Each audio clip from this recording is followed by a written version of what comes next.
Great. So now we are recording. Thank you so much for attending.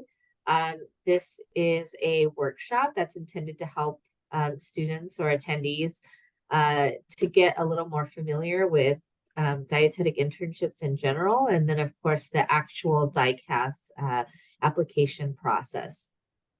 Our goals today are to go through internship types, go through the DICAS application, and provide some tips and tricks to you. And then hopefully at the end, we'll have time for at least a few questions. We'll also have an opportunity to make announcements. For example, for the rest of the semester in the fall, we're going to be holding office hours, 1 hour per week on Tuesday mornings from 10:30 to 11:30. Is that correct? Yes. I got it right.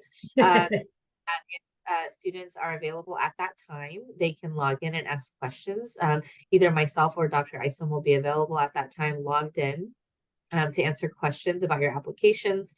And then we plan also to resume that practice in the first couple of weeks of the spring semester before most of the DICAS applications are due, so that if there are any last minute questions, we can help with those. We'll also answer email, periodically as much as we can over the winter break. But we're hoping that students can really kind of get a kickstart on their applications soon, so that we can answer your questions before everyone kind of breaks for the winter.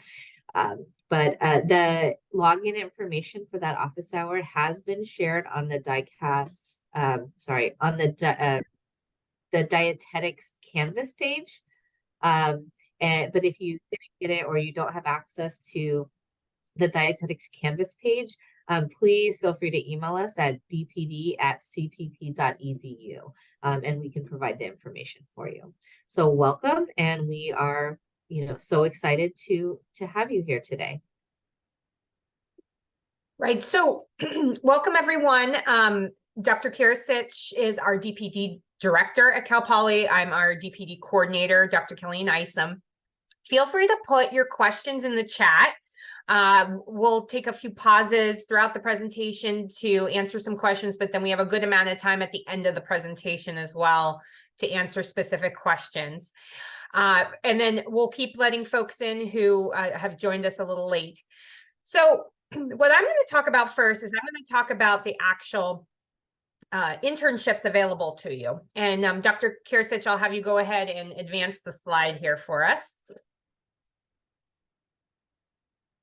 Okay, so many of you are aware that at this point, we need to have a master's degree or any graduate degree. You don't have to just have a master's degree. If you want to get a PhD doctorate degree, you can do that. But in order to become a registered dietitian, also known as a registered dietitian nutritionist, you need to have a verification statement that you would obtain when you complete certain DPD courses, a graduate degree, and you also need to complete what's called supervised practice. So supervised practice is another word for internship. So your internship is going to have a lot of different variations, and we're going to talk about those today. But once you complete that supervised practice, you are eligible to sit for the registered dietitian nutritionist exam, and that's administered by CDR, the Commission on Dietetic Registration. CDR is who we pay our licensing dues to each year.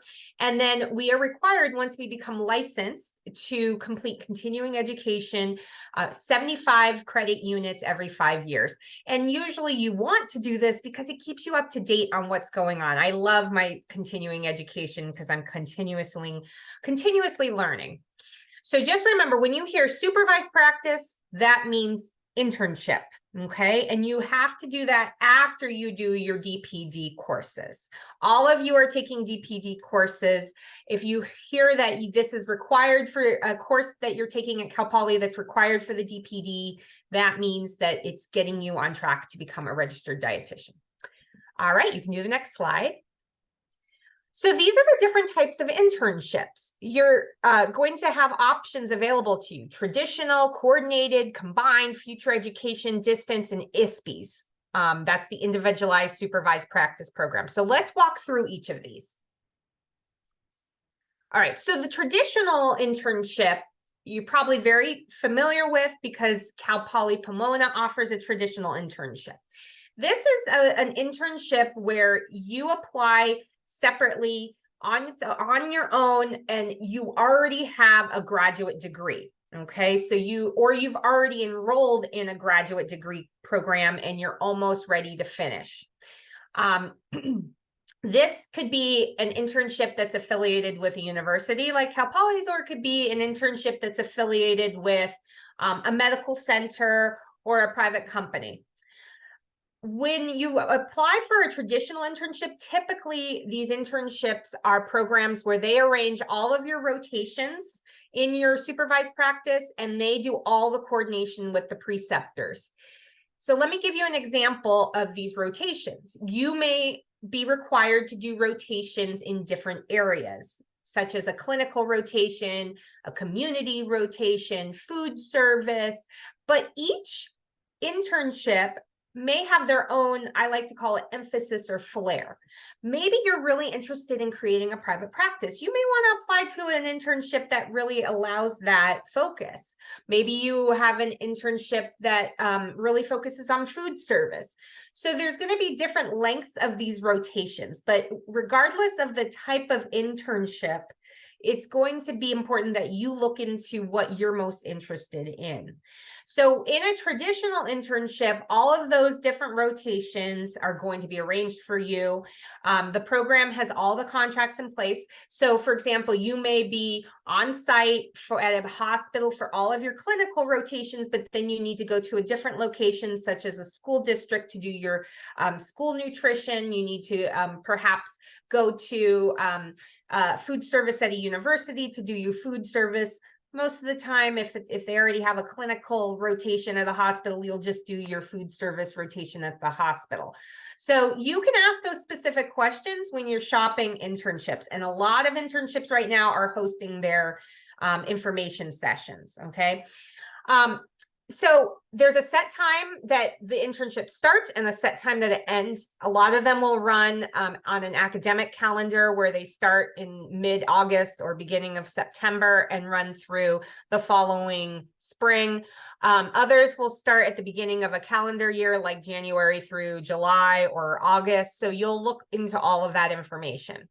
And then you typically apply through the system called DICAS, and Dr. Kirisic is going to go through that. The major application is due in February only. There are a couple traditional internships that will have applications due in their fall match. That has already passed for this year. So all of you are probably interested in looking forward to the spring match, which is in February. So again, just to reiterate, at this point, all programs are going to require a master's degree in order to start that supervised practice, okay? All right, let's go to the next slide. Those are the traditional internships. The coordinator combined supervised practice, aka internships. This is where we combine coursework with your supervised practice. And the reason we highlighted these programs is you all know that because of the requirement now starting January 1st, 2024, for there to be a graduate degree in order to sit for the registered dietitian nutritionist exam, that things have been in flux. A lot of programs are changing their options and trying to cater more to the needs that we're going to now have. So we're really going to ask you to do some of the research on these programs as far as what they're offering, but just know that this is what has been available in the past. And we wanted to make you aware of some of these programs and that they do exist, and that you need to look into what's available. Coordinated and combined. The difference here is that a coordinated program is usually going to have you taking internship, supervised practice hours at the same time that you're taking courses. Perhaps you'll do the coursework first and then later do your supervised practice. Whereas a combined program, you might be able to take your coursework and some of your supervised practice at the same time. But again, many of these programs are in flux. You'll need to check the requirements as far as whether they have you apply through their own application process or through the DICAS system, okay? But These are going to be great options for folks, especially now, because you have to have a graduate degree option. You have to have a graduate degree in order to complete and sit for the registered dietitian exam. But these programs will typically guarantee you acceptance into their supervised practice. So when you apply, it means you're committing to doing a graduate degree and you're committing to doing their supervised practice. All right, next slide. Another option that's available is what's called a graduate program, or GP, future graduate or graduate program. And with these, you're getting accepted into the program and you're also being guaranteed into supervised practice. Some of these programs you actually start in your bachelor's degree, whereas others you can start in your graduate degree. So you need to, again, do some of that research. But here are some of the examples of GP programs that are available. Iowa State and Utah State and University of Pacific and Berkeley already have these graduate programs available. So what you're doing is you're completing that didactic work, the DPD, at the same time that you're also completing your graduate program work and your supervised program work, okay? And they have it all coordinated as far as what each course, what each supervised practice, and what each component of their program meets as far as different competencies. You don't necessarily need to worry about that. That's for the coordinators like Dr. Kirisic and I to figure out on their back end, okay? But we want you to be familiar with that terminology. All right, let's go to the next slide. Okay, the last, well, second to last category of supervised practice is called a distance program. And there's different types of distance programs. There can be distance programs where you are applying, such as Utah, but you're still living in California. You want to do the research because you don't necessarily have to move to Utah. You would be taking courses perhaps online, and then you're doing your supervised practice at home in Southern California. So distance education programs are really great if you feel like you have commitments in Southern California, you can't relocate. But you need to do the research as far as whether you have to come up with the rotations yourself or if they arrange them for you. Each distance program differs. So for example, if you are going to sign up for a distance program and you have to arrange your rotations, that means you need to reach out to your contacts at different institutions and find somebody that's going to help you with your clinical rotation, your food service rotation, your community rotation, etc. Okay. But again, with distance programs, you're usually in one location. Some of them you actually will be asked to move to their location for a certain period of time. Others, they know that you're going to be staying in your home location, but you're arranging your own preceptors. And that can be a lot of work on your part, but it can also allow a lot of flexibility. A lot of times distance programs also don't have a set start and a set end. It's really dependent on you finding those rotations and finishing it. So if you do need some flexibility, it can allow you to do part-time supervised practice or full-time supervised practice. It's not like a traditional program or a coordinated program or combined where you have a set timeline or following an academic year schedule or a calendar year schedule. They usually have more openings for interns, so they can take anywhere from 15 to 60 interns, but that's because they're knowing that the student is arranging their own rotations. And then just know that some distance programs are not accepted in some states, so you'll want to do your research on that before you're applying. Let's see, anything else with distance programs, Dr. Kirisic, that you think we should add? Something that's not kind of explicitly listed here is that on the last slide, we talked about future graduate models, and listed on there were places like Iowa State. That's a future graduate model. That's also a distance program.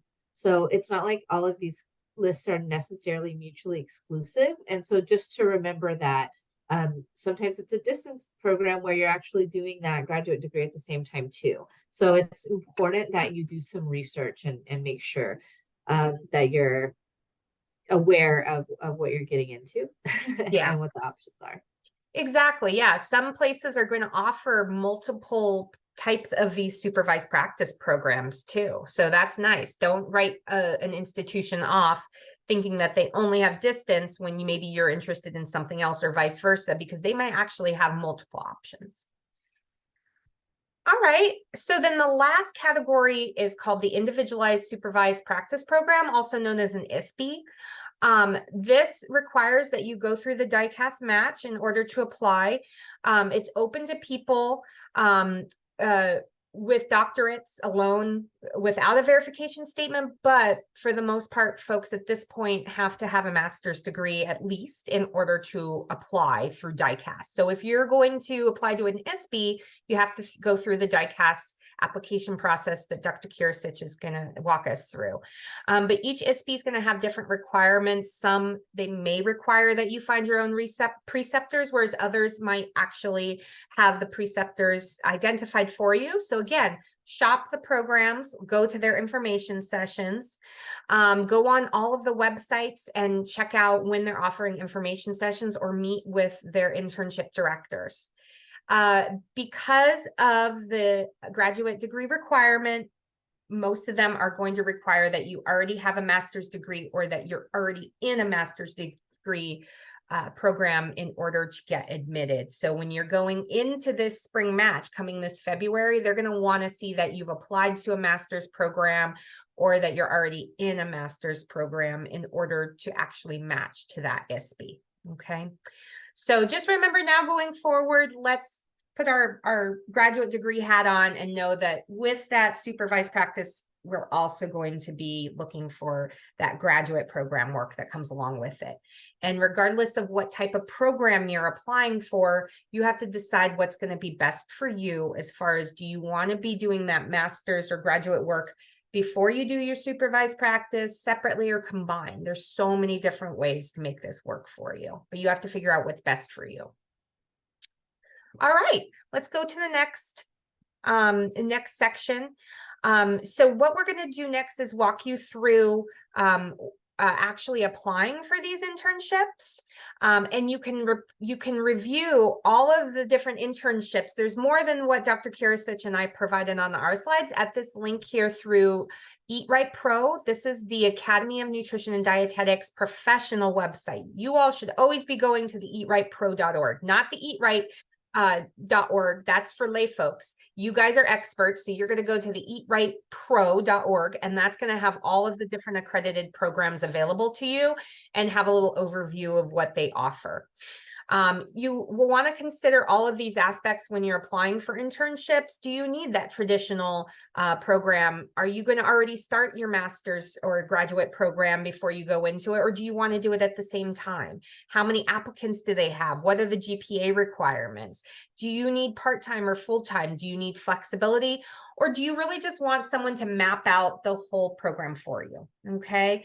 And then just so you know, many programs are going to require that you have a certain GPA, which is why at Cal Poly in our didactic program for dietetics, aka the DPD courses, we require that you have certain minimum GPAs or grades, because we want to make you competitive and eligible for these supervised practice, aka internship programs.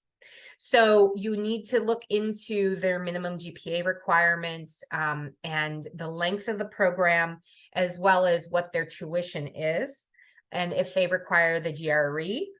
The GRE is a graduate admissions exam, kind of like the SATs, but on the graduate level. And then also look to see if they have other program requirements. Sometimes supervised practice will want to see that you've already done some type of paid or non-paid work in the field, whether that's food service, clinical, community, volunteer. So at Cal Poly, most students don't have a problem with this because of our learn by doing component and your experiences in classes, but it's always beneficial to get more experience, more volunteer work, more paid work to make yourself a competitive applicant. And then just know that when you are a top applicant for a particular internship, they may or may not require an interview. So don't get stressed come February when you're hearing that some of your peers are getting interviews. It depends on the program that you're applying for. Some programs will require an interview. Cal Poly, we always require an interview. So if you didn't hear from us for an interview, that probably means that you weren't a top applicant. But then other programs, they're not going to require interviews at all. Also, some programs, they're going to actually have you take a test, like kind of a screening or do a presentation. So you will want to look and see what those requirements are. All right, let's see. Let's go to the next slide, and we can also open it up for some questions and do a pause here. So just remember, review what you need, what you want out of the program, and then also look at what I call the limiting factors sometimes, the cost, the financial aid, the location. Do you learn better at distance or in person? And how quickly do you need to complete your supervised practice? And then think about yourself and your own characteristics and qualifications. If you have a high GPA, and that's going to help you get into some of the more competitive programs, that's great. But if you don't have any experience, maybe that's something you can start working on the next semester. Also, again, time availability, can you move? What are your personal interests? It's really important that you find the program that you're interested in. Don't go into a food service program if you are not interested in food service. Don't go into a heavily clinical program if you're not interested in clinical nutrition. If you're open to anything, then more available to you. So I think the next section will start us with the dietetic centralized application system. But so let's pause here. I haven't seen any questions added to the chat, but folks can also verbally ask them. Anybody have questions so far? Because we've covered a lot in terms of the different supervised practice. I have a question. Yeah, go for it. Okay, awesome. Thank you. So I am expected to graduate fall 2024, and something that I'm a little confused on is when would it be an appropriate time to apply for these types of programs? I do know that typically that window opens up like around like February. So would that be the time that I would apply for it? Yeah. Dr. Kirsich, do you want to go ahead and answer that? Sure, yeah. So there are two major matching cycles. Okay, there is an application due in that students could do in the fall, which is due September 15th, and that would mean for students graduating in December, like yourself, if a program does have a fall application cycle, you could theoretically apply by that September 15th date. And if you were to get in, you could start your internship as soon as January or February after graduating in December. But like Dr. Isom said earlier, there are fewer internships who have that fall match, and it is more likely, or it's very likely that there will be more programs who have the application cycle in spring, which is around that February 15th date. And so it would be like more likely that you'd be graduating and then finishing up your application so that you would have kind of a 6 or 7 months where you're not in your undergrad anymore, but you haven't started your internship yet. Because of the new DICAS system that we're going to talk about, there are programs that have due dates that are different from those 2 dates I just said to you, but there are still, most of them are still accepting on those 2 cycle dates. Thank you so much. I appreciate that. Yeah. So we have how long does it Yeah. So we have another question in the chat. How long does it take to get our DPD verification? I graduated in 2020, and then I started my master's the following year. I'm all done with that and want to apply for the spring match. Is that possible? Yeah, of course. So if you graduated your DPD in 2020, then you could have gotten your verification statement as soon as like this summer you graduated. Essentially, as soon as your final degree posts, and when you log in to look at your transcript, it says your graduation date and that your degree was earned, you could get your verification statement. Now, you graduated before I started as the DPD director. So I would you can email dpd@cpp.edu if it's from our program. And we will get back to you about what you need to do to get that form. But essentially, you're going to get emails during your senior year at Cal Poly that says, fill out this information. If you fill out that information, when you graduate, we're going to provide you with a DPD verification statement. If you don't fill out that information, you can always come back and request it. It's yours. You earned it. But we have to have certain information to actually complete the form. So we'll ask you for that information and then we'll do it. And then depending on when you contact us, it can happen pretty quickly. It also, you know, if you contact us during summer or winter where we're working, but we're working a lot less, it may take a little bit longer. But absolutely, you can email dpd@cpp.edu. Hi. So I did email, I believe it was like this week that I got back to, like all the information that they asked was it was kind of like a survey. Okay. And I wasn't sure if I needed something else, but I responded the survey and I emailed it, or I emailed that I finished the survey. So I was just wondering if there's something else that I need to do, if there's any forms that I need to fill out. Nope, we'll get back to you soon this particular week. It's just Oh, okay. Dr. Isom and I. That's and okay.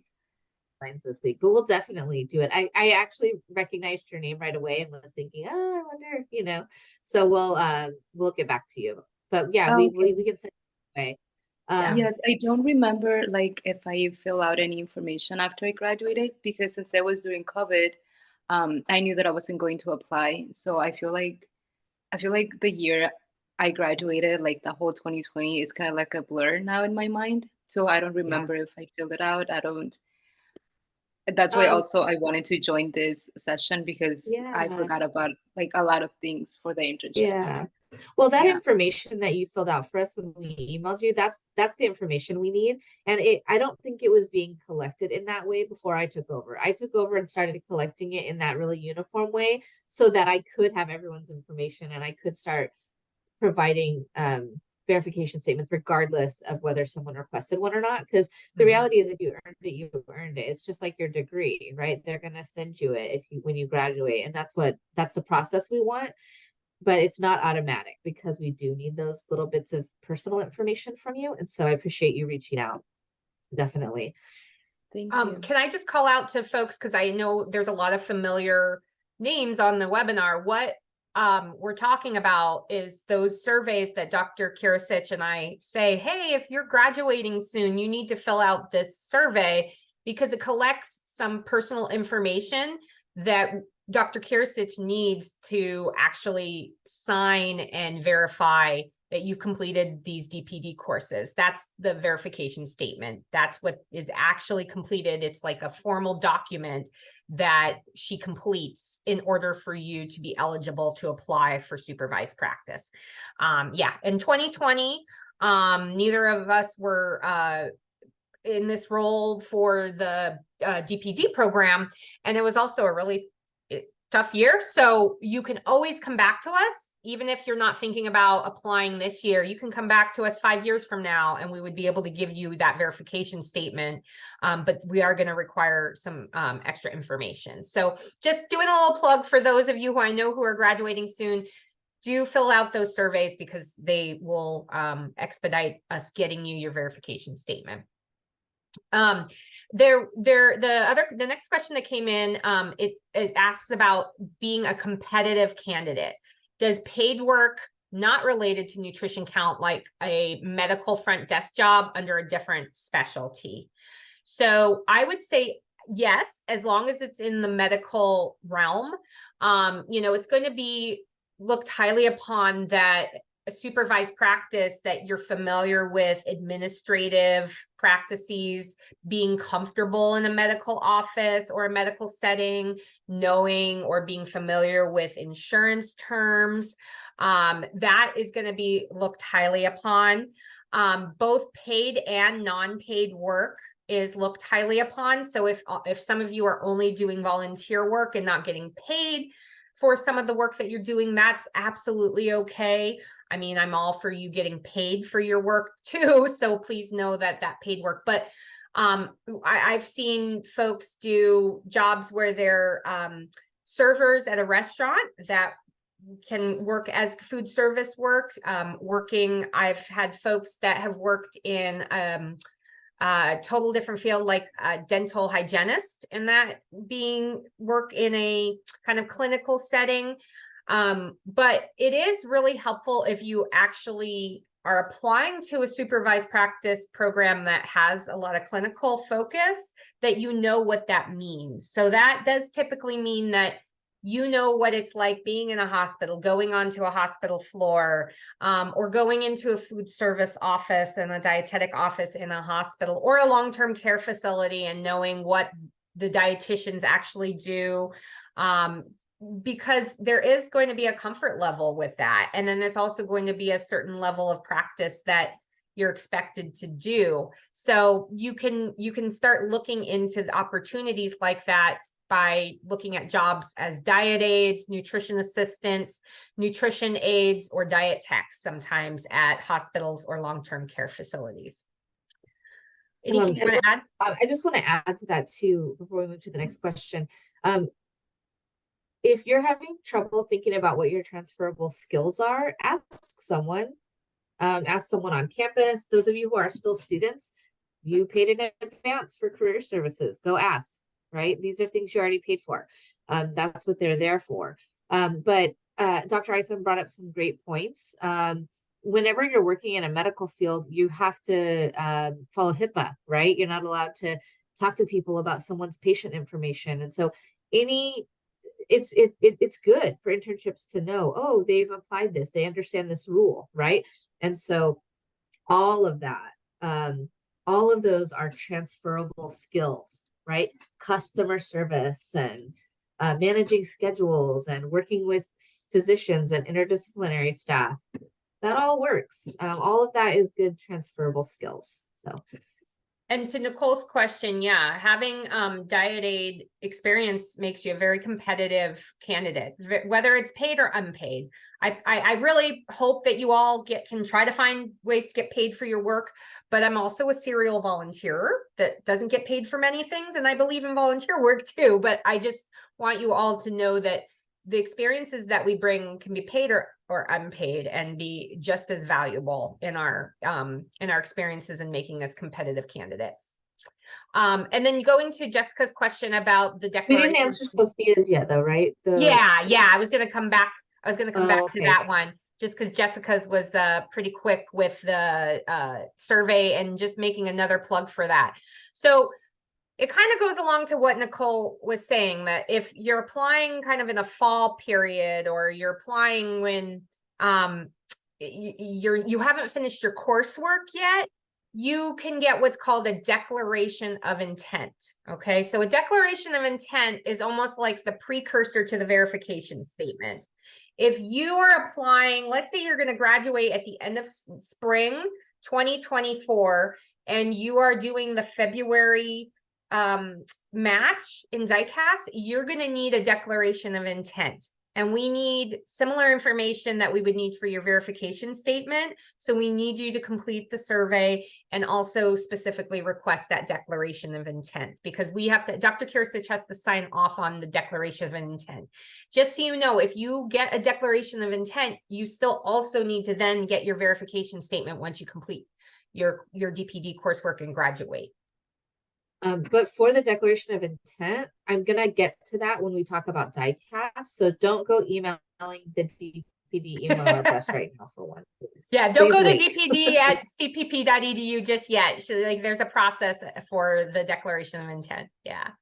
And then we'll go to Sophia's question. So for someone graduating in the spring of 2024, the deadline to start a master's for the fall is around February. Someone graduating in spring 2024 is already going to need to apply to a supervised practice program that has a graduate degree with it, or you're going to need to apply for a graduate degree program and then later apply for that supervised practice. So no matter what, for Sophia, if you're graduating in spring 2024, you're going to have that graduate degree. And there's not a deadline to start one. Okay. So the reality is if you graduated in spring of 2024 and you take a year off and then you start a graduate degree, I mean, that's up to you.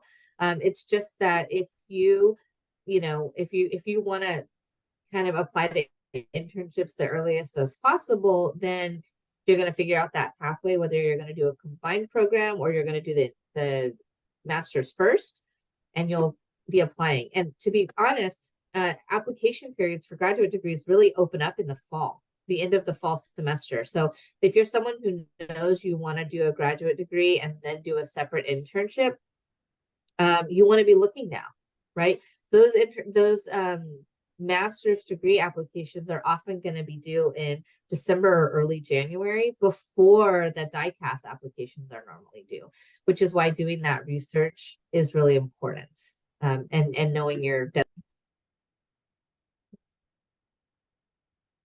All right. A caveat to that, though, is that if you graduate from a DPD program and you wait more than 5 years to come back into your internship, sometimes the internship will then say to you, hey, it's been too long since you graduated. We want you to go back and retake a class or two.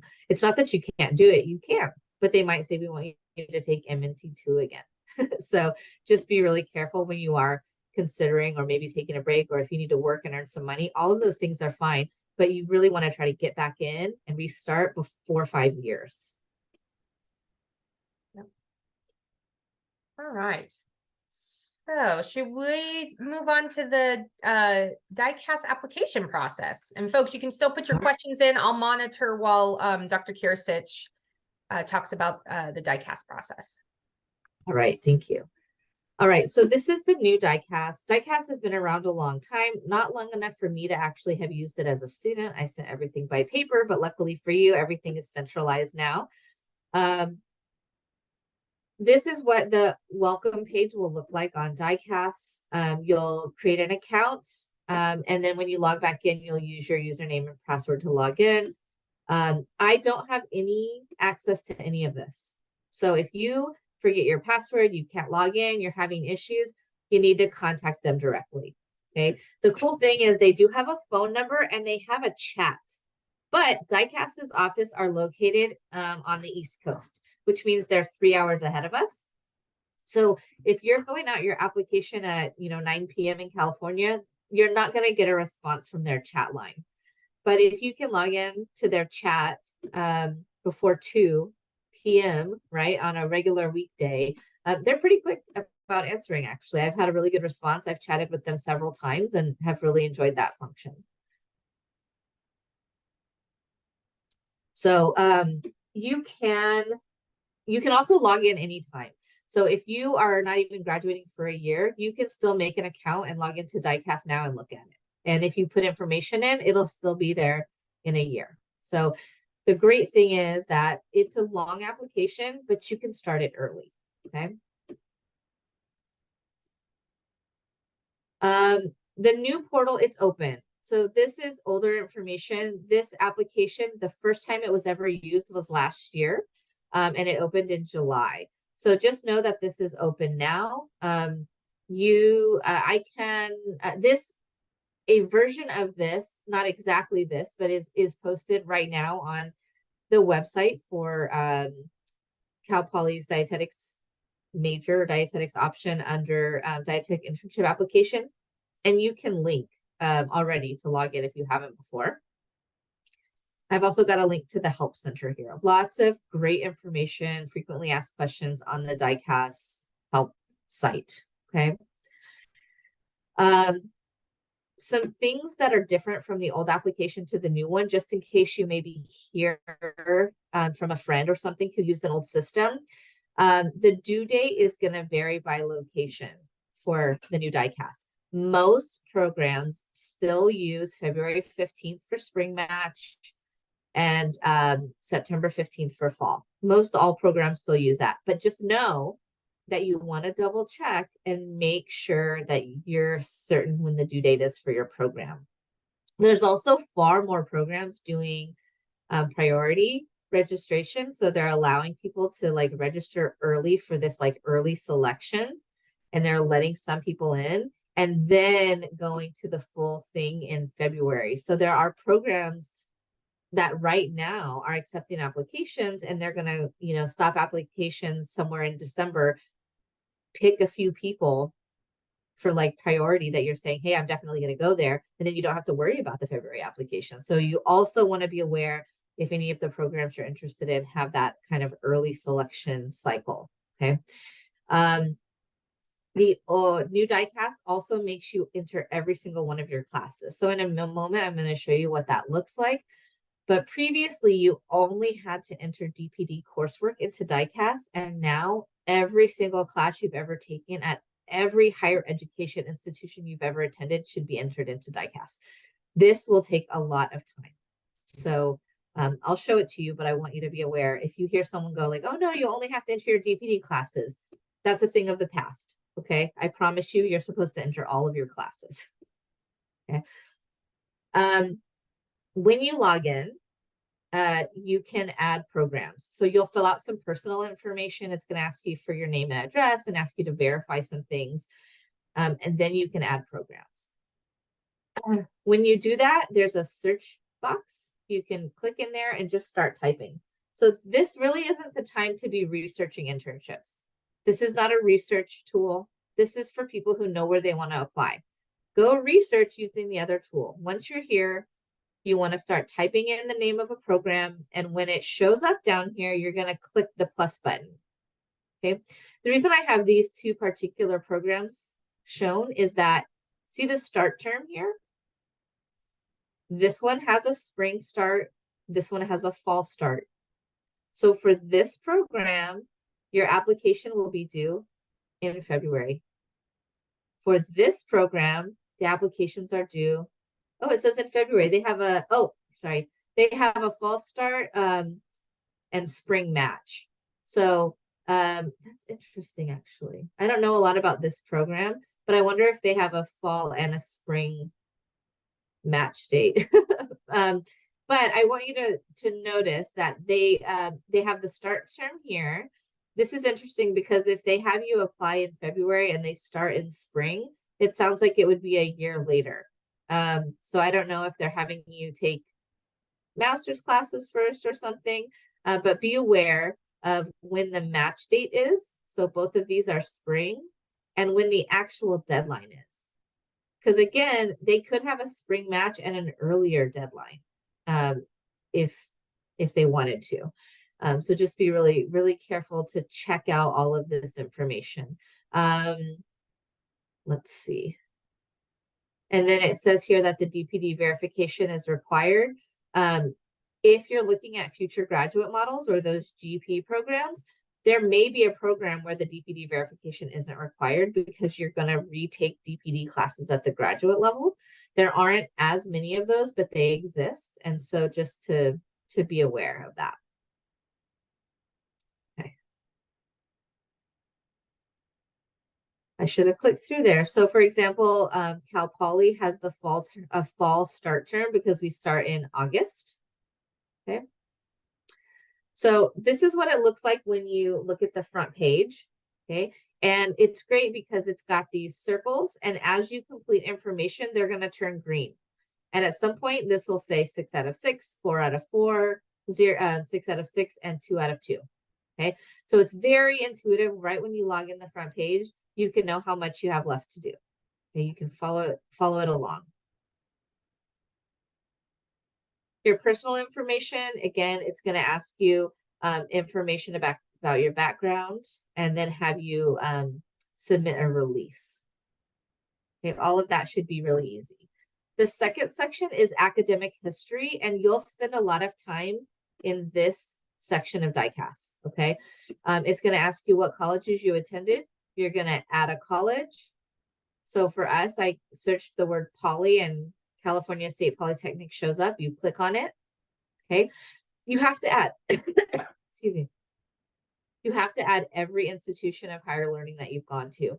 So if you went to OCC and Mount Sac, took one class at Fullerton, one class at Chaffey, and then the rest at Cal Poly, you need to enter every single one of those schools here. So some of you might have one school and some of you might have several. Okay, so you have to add every single institution. Did you obtain or are you planning on obtaining a degree from this university?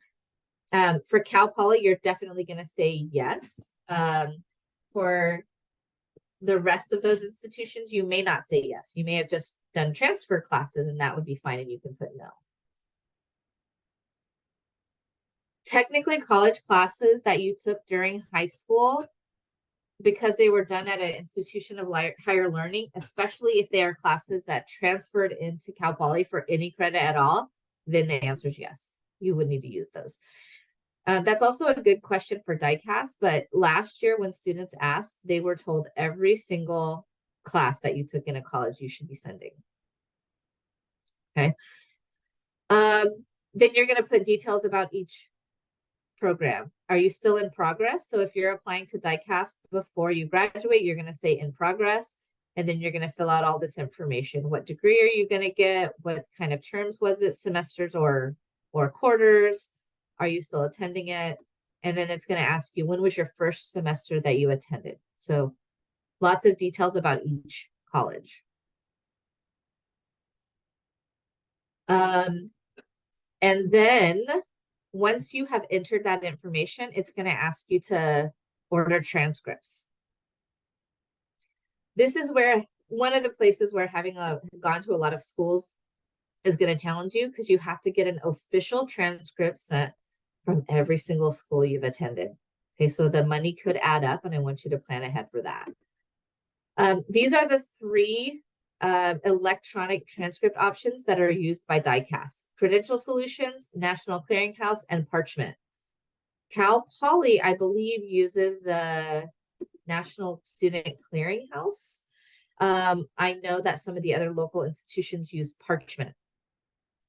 If you log in to the transcript area for the college that you attended that you need to send transcripts for, and one of these three isn't listed, you need to send your transcripts in paper.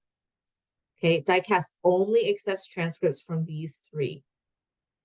So I don't know what other kinds there are out there. This is the most I've seen, but if it's some other thing, you have to send them in paper, okay? And that's the second option, the mail order option, okay? So it says here, you know, you could find your school. So that'll be a clue. If you can't find your, find your school, that might be an issue, okay? But you're going to order your transcript to go directly to DICAS. You're not having it sent to you. Don't have it sent to me. It needs to be sent directly to DICAS, okay?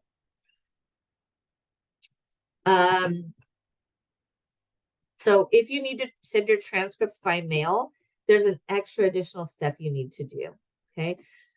You need to download this form. It says option 2, ordering by mail. You need to download the form. It looks like this, okay? And when you're ordering your transcript, there's going to be a link that says, do you need to upload any information? You're going to upload this document to have it sent with your transcript. Okay. If when you encounter this, you're having issues, let me know. I can try to help walk you through it. But we've really had a lot of good success with students in the past being able to do this. It's really commonplace now to have to upload something when you're ordering a transcript. That's a great question. If your master's is from another country, how would you send your transcripts? I would do two things. I would ask the program you're applying to, and I would ask DICAS, because I don't know the answer to that question. It may be that you need to get your transcripts, if it's from another country, you may actually have to get it to go through one of these agencies that verifies degrees from other countries before it can be sent. So that you definitely want to make sure that you're asking the programs to which you're applying and make sure that they know how to accept your transcript. Great question. Oops. Then under each school, you're going to start adding classes. Okay, if you started at Cal Poly in, fall of 2022, you're going to add a semester, fall 2022. What year were you? Were you a junior then? Were you a freshman then? And then you're going to add every single class you took. And you're going to do that until you get through all your semesters and all your classes. Okay, enter them by school, of course. So you're going to, even if you took a bunch of classes at Chaffey and then you came here for 3 semesters and then you took another class at Chaffey, make sure you just add another term to Chaffey to add your class. Be really careful about that. This is the part that's going to take a long time. You want to enter the class as it exists on your transcript. Okay, so even though if you know that you took, nutrition 10 at Chaffey or something like that, and it transferred to Cal Poly as nutrition 1210, you enter it as nutrition 10 because that's what it looks like on your transcript from Chaffey. Okay, make it match your transcript. You can also pay to have them do this for you.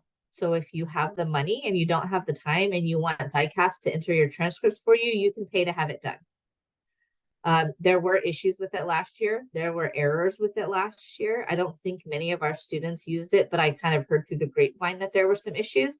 But if, again, you have the resources to pay for it and you want to, the service is available. You order it directly from DICAS. Yeah, you can enter your classes already, Tanisha. You can make an account and start entering all those historic classes if you want. Go for it. Start it now. Do it slowly. Okay. All right. Then the next section of the DICAS application is your supporting information. This is where, even though we ask you to make a resume and upload it to DICAS, you're going to repeat all that information again in the application itself. Okay. So you're going to go to add your achievements, for example, and you're going to say if you got an award, an honor, a presentation, a publication, a scholarship, and one by one, you're going to add those then. So some of you who've had a lot of, accolades, you're going to take some time to add all of these. It's one of the reasons why having a really good resume before you even open this up is a good idea, because then you just open the resume, look at it, and start adding one by one and make sure that you're duplicating that information into DICAS. Okay. Then you have documents that you need to upload. So one of them is your resume or your CV. So most of you, I think, will have a resume. You'll have a good, clean, great version of your resume that you've had someone at the Career Center look at, and you'll upload that here. The DPD course list, it says you'll obtain that from your DPD director. They are available already on the dietetics page on our website for Cal Poly. This current year isn't there yet. I will upload that. For you to figure out which DPD course list you're going to use, it's the year you started at Cal Poly or the year that you declared nutrition as your major.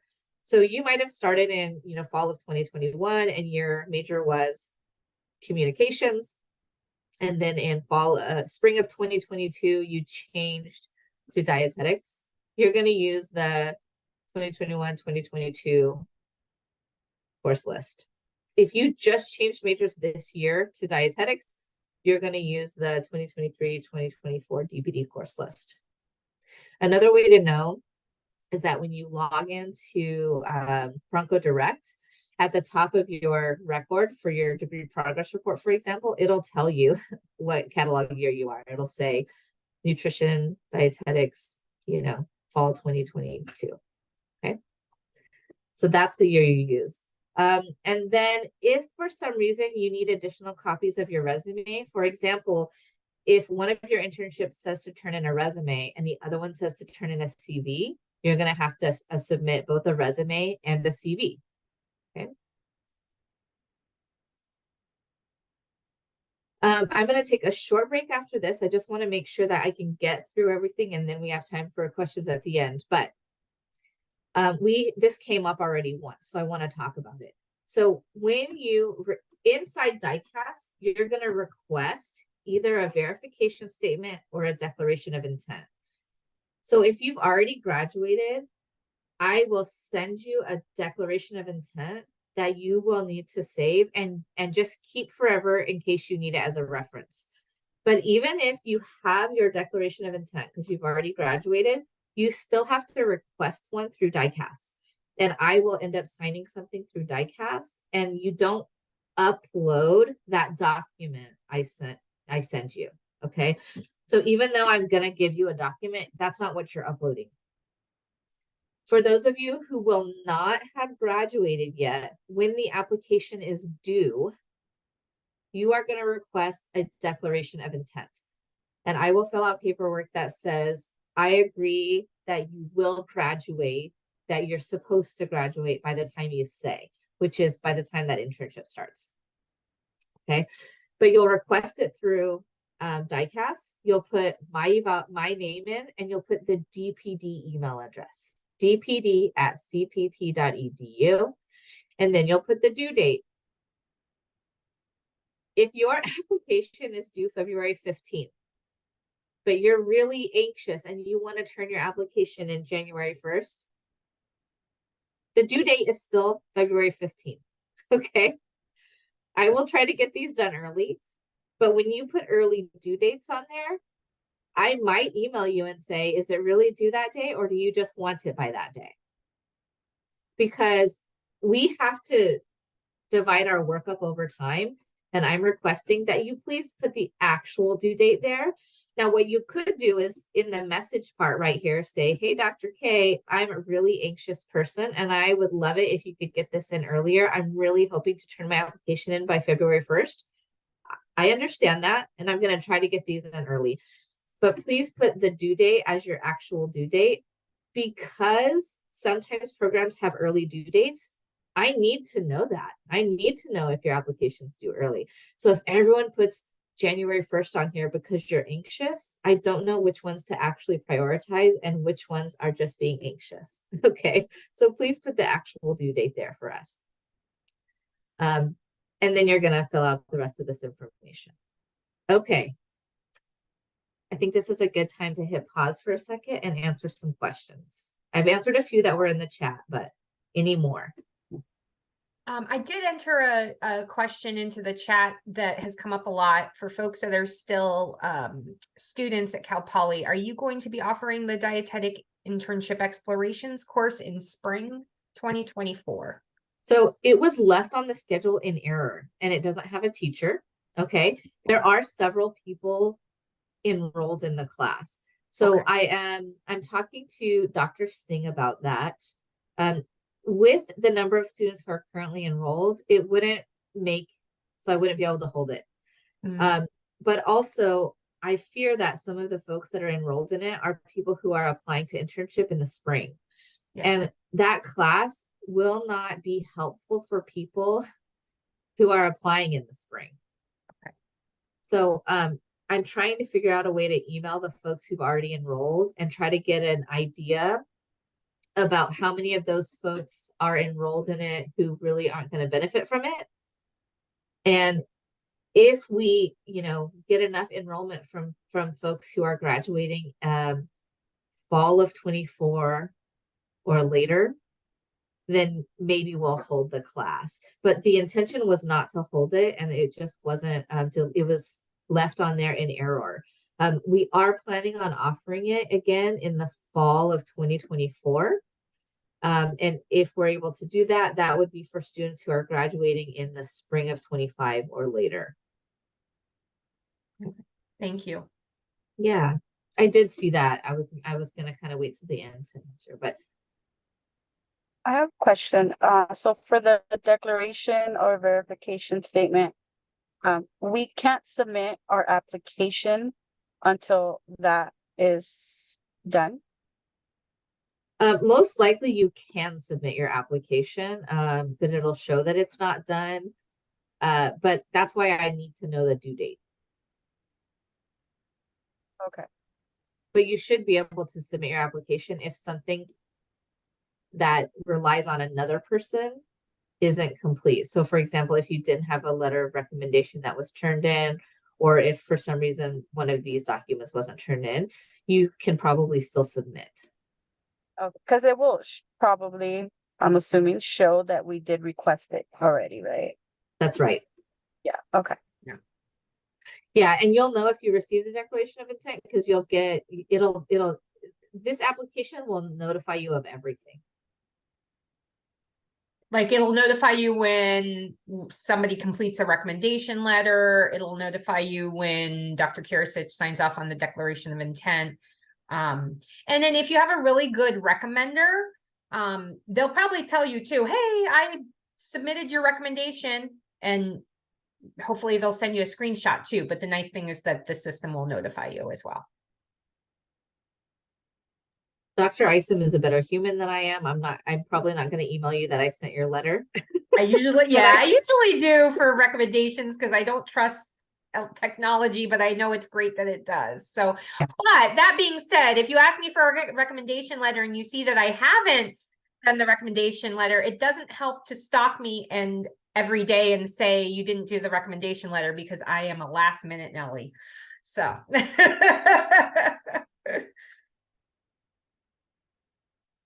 let's see. Any other questions, folks? I have a follow-up for the recommendation letters. I saw the recommendation letters go by program. And it says if you delete the program, those recommendation letters are removed. So you would ask the person that you need you would like a recommendation letter from, or let them know you're applying to like 3 different programs so that they Right. could send it to one. Well, And- so it'll Yeah. go in. So like if you, let's say you asked me to do, and I think we lost Dr. Kirisic, she must have had a little glitch. But let's say that you asked me to be a recommender.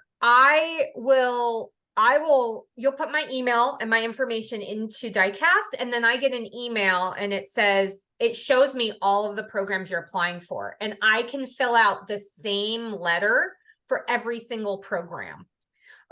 So it automatically goes through. That being said, I usually ask folks if they've asked me for a recommendation letter, I'll say, is there anything that you really want me to call out about you for a particular program? So let me give you an example. Like if one of the programs is heavy in clinical and you're asking me for a recommendation letter and you took clinical stuff with me, I really want to call that out, but I don't want that to go into the non-clinical program that you applied for, because they're going to be like, we're not clinical. Why is Dr. Isom calling out her clinical expertise? So it does allow us to say, oh, I want to use a different letter or different comments for this program versus this program, but you need to tell the recommender that. Does that make sense? Okay. Yes. Yeah. And then there's another option that says, I waive my right to access to this recommendation. If we write no, does that mean we get to see the letter? If you say, I waive my right, you can't see the letter of recommendation. If you say no, you'll be able to see what the person wrote about you. Okay. Yeah. Historically, I had always been told that programs like when you waive your rights, but I don't know if that's the norm nowadays. Like when I was coming into the field of things, I was always told you should waive your rights. And I think it's because they thought maybe you would influence the recommender. But I think regardless, it's important that whoever you ask, you need to know what they're going to say. So if you ask and they come back and they say, I can be a recommendation, but this is what I'm going to say about you, and you don't like it, you should probably rescind them as a recommender. You know, you need to be very clear that they're going to write you a good recommendation. And let me tell you from my experience reviewing internship applications, I've seen some really bad recommendations. So you might want to talk. I see better recommendations coming from professors because they're familiar with the process. And I see better recommendation letters coming from fellow dietitians, whether that's a professor and a dietitian. sometimes people, for example, like in food service or other fields, don't know how much detail they need to put in the recommendation. And so they'll say something like, I can verify that Kelly Isom has worked with me and she's a good employee. That's not really a good recommendation. So you may want to prep your recommenders to say, like, here are the things you need to say about me to make it a good recommendation letter. Yeah. Okay. Yeah. Hi, Dr. Kirsten. Sorry. We saw you you bounced off for a second, but we were talking about the recommendation letters in the system and just Yeah. going through that, how you and I, like, if we're recommenders, we can see which programs the applicant is applying for, and then we can actually like use the same letter of recommendation for all of them, or we can actually use a different one for different programs. It actually asks us that on the on the recommender side, if we want to use the same letter for all of them. Yeah. And if you request a letter from me, I'm going to write you back and I'm going to tell you whether or not I think I can for various reasons. But I'm also going to ask you for your resume. I might ask you for a rough copy of your entry letter. I might ask you for your like short and long-term goals. So be prepared to provide me information, because remember, anytime there's a concept that you want them to remember about you, like you have a second language skill or you have lots of work experience or something, you want to say that, you want me to say it, you want everyone else to say it, you want to remind them in your interview. Okay. If there's a quality that you think is one of your best ones that's going to help you get this internship, you want it said a lot of times so that everyone can remember that about you. Okay. So it's always better to offer me more information and allow me to write a good, thorough letter. So it's, again, any amount of information you can offer someone who's going to agree to write you a letter, the better. So in the interest of time, because we're running into 18 minutes, I do want to get through the rest of this. So after you request your letter of your declaration or your verification statement, you can add programs. And once you've added programs, you can see the program specific information. And this is something new from the new DICAS system. So this is an example of what it might look like if you were to add the Utah State Dietetic Internship program. You're going to log in and it's going to tell you what specific information they want from you. It might be a lot of the same stuff, but for example, the personal statement here, they're going to tell you what they want you to address in your personal statement. And if your personal statement does not include what they've asked for, you're not going to get an interview and you're not going to get that internship because they're scoring you based on that. So you want to make sure that you're logging in and looking at the program specific information. And then when this, I'm going to answer your question just now. It's perfect timing. Okay. Another thing you're going to look at is what letters of recommendation do they want from you? So they might tell you who they want letters of recommendation from.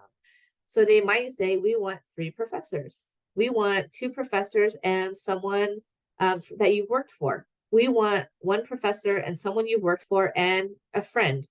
Okay. Now it sounds weird that they would ask for a letter from your friend. I agree, but sometimes programs do. There's at least one program I know of that asks you for a personal reference from a friend.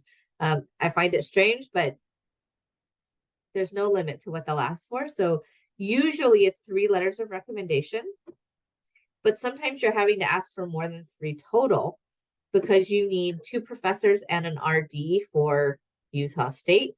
You need 2 RDs and 1 professor for Long Beach, right? And so you want to log in and keep track of what kind of letters of recommendation you need. Additionally, if you are applying to both a master's program and the DICAS, you may need to have 1 letter of recommendation for the master's degree and another one for DICAS. So that's one of the things I ask you when you say you're applying and you're asking me for a letter. I will say, where are you applying? Do you need a letter for just DICAS or do you also need one for the master's degree? And where do I submit that? Right? So those are all things that you need to be able to answer to. So let's see. Is there a minimum or a max? So that's the answer to that. Minimum or max. Usually it's 3 letters of recommendation, but it kind of is going to depend on what each program's asking for. If all the programs are just asking for like 2 professors and an RD in the profession or something, or a work reference, you might use the same 3 for all of them. It's just going to depend. I just want to also Yeah. call out though, I've been a reviewer for 3 different supervised practice programs, and it's really important that you don't exceed the maximum. So if they say, I want 3, don't give 4. That can actually be a penalty against you. Like, it might seem like more is better, but if they specifically say 3, just stick with 3. And also, if you have, 3 that are really good and 1 that's mediocre, what if they just cite the mediocre one? So that, you really have to be careful with that. I agree. Thanks for saying that. But because you might have to upload more than 3 letters, you will get to designate which program, which letter goes to. So remember that you will have that opportunity at some point to make sure you designate. Something else to look at here is, for example, because Utah State is a distance internship, they're asking you to upload your rotation summary, right? So inside of this program specific information, in addition to all of the rest of that DICAS application, you need to also upload this information, okay? And then this is a look at what Cal Poly's looked like last year.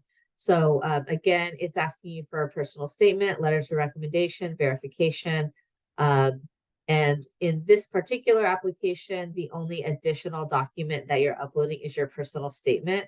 And they, again, might have slightly different questions than what was asked by Utah State. So you're going to write 1 personal statement, but then you might have to save 3 or 4 versions of it because you're making little changes to make sure you're meeting the requirements of each program. Okay. So we talked a little bit about recommendations already. This is what that section is going to look like for letters of recommendation. You're going to enter the contact information for those 3 references. So after you have asked someone if they're willing to write you a letter and they say yes, then you enter their information into here. You don't want to send someone an email from DICAS requesting a letter of recommendation before they've agreed to do that. Okay, they want to give them a heads up, make sure they agree.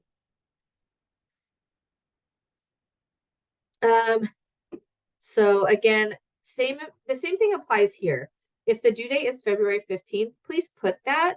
Now you can put that you'd like to send your application in earlier in this personal message area, but don't put the due date earlier just because you want to turn it in earlier. And I agree with the earlier sentiment. It basically is widely accepted that you would revoke your right to look at your letter. I don't think I've ever seen anyone not do that, or maybe I've seen it once. But there is a belief that if you say, I want to be able to see my letter, that someone might not be as honest as they would normally be. All right. When do you request your letters? Early. Okay, 3 or 4 weeks in advance if possible. If you're requesting it from your teachers, try to get that yes before they leave for winter break, because they might be writing it over winter break because they have extra time at that time. Who do you ask? You want to make sure you check the requirements of the internship program.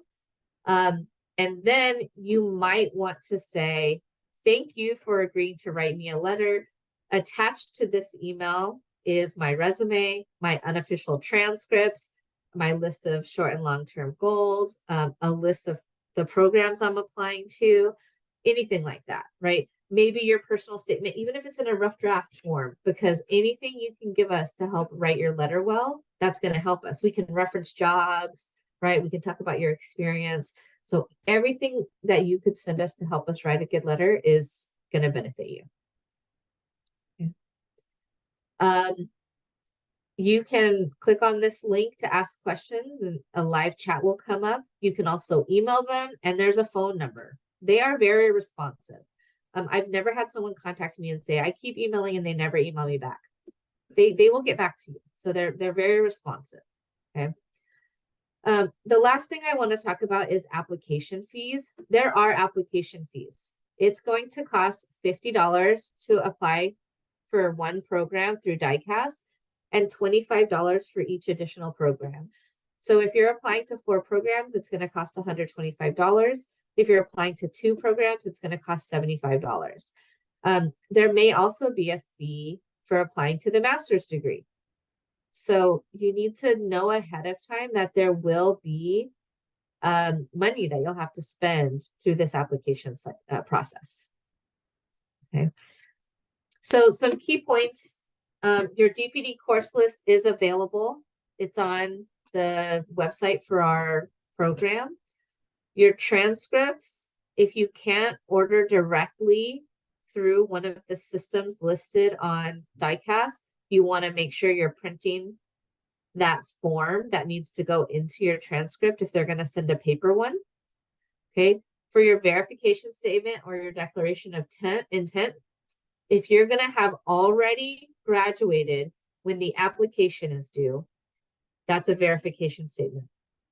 If you're still taking classes when the application is due, that's a declaration of intent. And you want to use my name and the DPD email address, please. Okay. Letters of recommendation, ask early. Okay. Give people several weeks, 3 or 4 weeks at least, to get that information in. And always remember to check that supplemental information, that program specific information, because it can be different from program to program. And I want to make sure you get it right. Okay. This is the time where making a list and checking it twice isn't just good for Santa. Okay. Make a list and check everything you need to turn in. And as you complete it, check those off, right? So that you know you're getting everything in. Okay. Some of you, we're accustomed to using the word match. And I want to remind you that the match is a different program. It's through D&D Digital. As of spring 2024, we are still using that system. So in addition to your DICAS application, you're going to make an account on D&D Digital. You'll enter all the programs into D&D Digital and you'll rank them. If you applied to 3 programs, you'll have a number 1, a number 2, and a number 3. You know, so that'll be your first choice, second choice, third choice of program. The way matching works, there's a lot of information here, but essentially everyone who applies to the dietetic internship gets ranked by the internship, and then you're ranking the internships 1, 2, 3. They never know how you rank them. They'll never know if they were your first or your third choice. So just know that.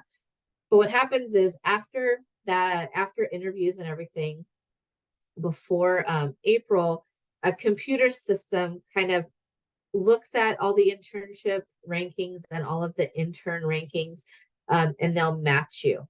So if you have ranked Cal Poly's internship number 1 and they ranked you in their like top 15, you'll match that internship. But if you put Cal Poly as number 2 and they put you as number 1, it actually is going to skip over you for someone who ranked Cal Poly higher at first. So matching is an algorithm, and it probably will go away someday, but right now it's still happening. So when you hear the word match, that's what we're talking about. If you apply to a program that has a pre-select option, you don't do matching. You get into that internship early, and so matching is a non-issue. But something to remember is that D&D Digital also has a fee. Okay, so you only pay a one-time fee. You don't have to pay for every program, but it'll be another fee that you'll end up having to pay if you go through the matching process. Okay. We've talked about a lot of this already, and I want to make sure that we have time for questions, but remembering that getting some experience to put on your application. If you feel pretty good about your experience or you don't think you have a lot of time to get work experience, certifications are also a good way. Go get your CPR certification, right? If you were ever a lifeguard and you're still certified, make sure you write that on there, right? Any of those kind of certifications are good. Make sure you add ServSafe on there, since all of you did that in one of your classes. If you're someone who, when you graduate, you think you might go on to do a master's, maybe your GPA isn't the highest, but you can get into a master's program, get good grades in there, right? That's going to show that you've turned it around, that you're able to achieve things academically, and that will be the last transcripts they see instead of maybe the more challenging one that you had at Cal Poly, right? So lots of ways to get some good information on your application. Apply to scholarships, even if you don't earn one. It's good to even apply. And you know, at Cal Poly, a lot of the scholarships we don't have tons of applicants. So sometimes your likelihood to get one's pretty good, right? So make sure that you apply, get those certifications if you can. You can get CPR certification in a couple of hours on a weekend. So that's a kind of an easy one to get if you have the money in a few hours. Okay. I've also linked some resources here, but these are on the Cal Poly Dietetics page about how to write a good personal statement. Write it early and have someone read it. Okay. This isn't the time to be modest. So make sure that you're, you know, sharing all of those good, fantastic things about yourself into there. If you haven't already, you know, join student clubs, try to be on the board of a student club if you can, especially those of you who aren't graduating this spring. You still have time to do that. And if you are graduating, but you have time to volunteer for an event for them, do it, right? All that stuff goes on your application. Okay? Many of our faculty members are active in local organizations. Talk to us about how you could be involved, and we might be able to find ways for you to help be involved at the state level as well. Okay. The last thing, if you are going to graduate and not apply to internships right away, you'll be qualified to do the dietetic registration exam and be a DTR. If you're interested in doing that, you can always email us. You will have to pay a fee for the application. You can take the exam. It's a hard exam because it's just like the RD exam, but a little bit less. But it looks really good when a program sees that you were able to pass the DTR exam. It makes them feel pretty confidently that you'll be able to pass the RD exam. So if you are someone who's going to take that year off, maybe doing the DTR exam is a good option for you as well. So something to consider. But if you forget this, you can always email us, and the information is on the dietetics page. Okay. All right, we have reached the end of our whirlwind tour of internships and DICAS, but we have a little time to answer some more questions. Dr. Isa may need to go, and that's great. I can stay on a couple more minutes if needed, if there are more questions past that 1:30 mark, but we are open for questions. Also, I did put in the links that Dr. Kirsich was calling out verbally, so maybe flag and bookmark some of these links that we put in the chat as well.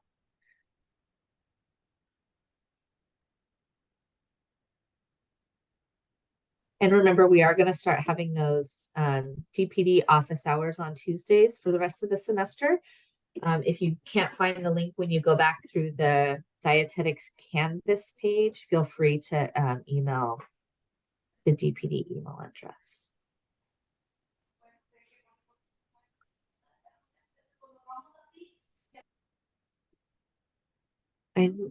Someone unmuted for a second, but I can't really hear. I will post this PowerPoint again, and there are really great references and resources at the end as well. Okay. Really quick question. As far as the transcripts, I was looking at the non-sec transcripts, and I see that they added, like, when you joined classes that were like tutoring or whatever, that they gave you codes and they're on the transcripts, but they're no credit. We don't have to add those courses because they're not actually a class, right? Non-credit classes. I don't know. That's a great question. Yeah, I would ask DICAS directly. I would ask them. I would think because there are no credit classes that you could skip them, but I don't want to give you bad information. I'm not a DI director, so I don't know if I'm going to be looking at your transcript and saying, where's that class? Why isn't it listed over here? Yeah. But if you do ask, let me know. Okay, thank you. And if I have time to ask, I'll ask too. We have 2 questions in the chat. So you may have said this, if you graduate fall 2024, you can apply for match in spring 2025 to start in fall 2025? Yes. Yes. And depending on which programs you're applying to, you could even apply in the fall of 2024 to start in the spring of 2025 if the program has a fall match date. Right. And then the Are next we able question, to record it? Yes, we are going to post this. It is recording and we will, it takes a few days because someone in IT has to like convert it and then upload it. But we will upload this. The recording from last year is also available and it was pretty similar. So if you are feeling really anxious this particular weekend and you want to watch one, the one from last year is available and it's a lot of similar information. Some of the program types have changed because a lot of programs are making some changes, but the basic application information is the same. And it looks like Dr. Isom had linked the recording from last year there. So again, you can access that one now and you'll be able to access this one sometime next week.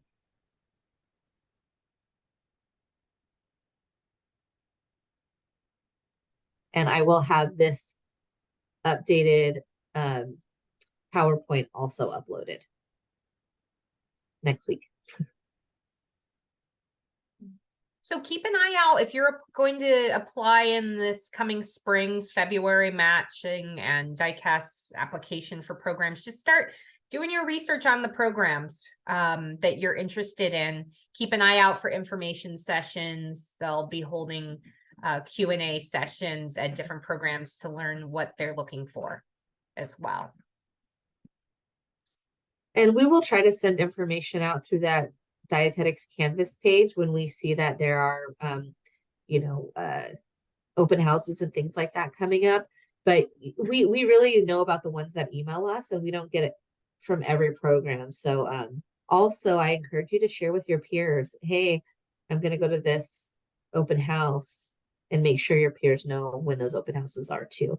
And it's never too early to attend, even if you're not going to graduate. If you're coming here early and you're not graduating for another whole year and a half, still go to the open houses. It's going to give you information that could be helpful to you as you work toward application.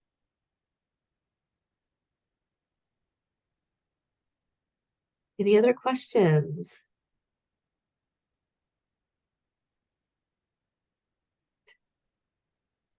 I don't see more questions. I think I'll go ahead and stop recording. Thank you all for attending and asking great questions, allowing us to clarify some of the things that we said. We'll look forward to interacting with you as you work toward your next step.